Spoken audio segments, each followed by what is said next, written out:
E aí, pessoal, dando continuidade aqui ao curso de Python, nessa aula eu vou falar sobre as funções pré-definidas da linguagem. O que é uma função? É um trecho de código reutilizável que executa determinados comandos fornecidos pelo usuário.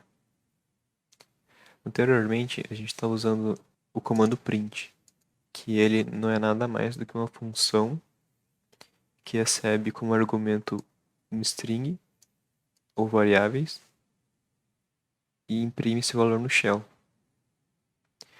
Outra função que a gente estava usando era o input, que recebe como argumento na mensagem que ele vai mostrar na hora de receber o valor. Aí ele vai pegar esse valor e vai colocar nessa variável aqui. Eu vou dar mais uns exemplos de funções. No caso aqui, elas envolvem números.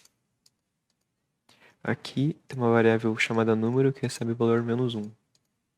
A primeira função é a função ABS, que ela retorna o módulo de um número. Ou seja, se eu colocar que número é igual a -1, e imprimir esse módulo aqui nesse print, ele vai mostrar um positivo. E se eu tirar o negativo, ele vai mostrar a mesma coisa. Outra função aqui é a função round, que ela arredonda o número com casa decimal. Aqui se eu colocar, por exemplo, 1.3 e imprimir o valor da variável arredondado, ele vai imprimir 1, porque ele arredondou para baixo. E se o valor for 1.7, ele vai imprimir 2, porque arredondou para cima. E quando é 1.5, ele ainda arredonda para cima, que no caso é 2. Agora eu vou mostrar algumas funções para strings. Nessa variável chamada string, eu tô atribuindo o valor palavra. A primeira função que eu vou mostrar aqui é a função len, que retorna o tamanho da string. Aqui eu estou salvando na variável tamanho o resultado de len. Então se eu imprimir, executar, eu vou mostrar o número 7, que é a quantidade de caracteres que tem na string palavra. A segunda função é a função lower, que ela é chamada de uma forma um pouco mais diferente.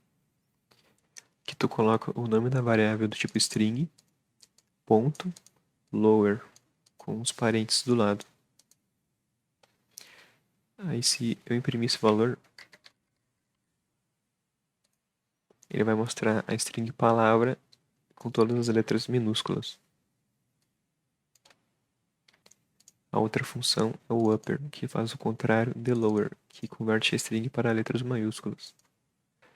Aqui, se eu imprimir a variável maiúsculo, ele vai imprimir a string palavra com todas as letras maiúsculas. E a função replace, ela substitui algum caractere da string que tu queira. Ela é chamada da mesma forma que o lower e o upper, tu coloca o nome da variável, ponto replace, só que essa aqui ela vai receber dois argumentos. O primeiro são os caracteres que tu quer trocar, e o segundo argumento é o caractere que vai ser inserido no lugar. No caso aqui, ele trocou todos os As minúsculos da palavra por B. Outros tipos de funções são as funções paralistas. Aqui tem uma lista com esses números aqui. E a primeira função que eu vou mostrar é o min, que retorna o menor valor da lista. Imprimindo o resultado, ele mostra o valor 1. A segunda função é o max, que faz o contrário do min, que ele mostra o maior valor da lista, que no caso é o 5. A função sorted, ela ordena a lista em ordem crescente, como mostra aqui. A função sum retorna a soma de todos os valores da lista.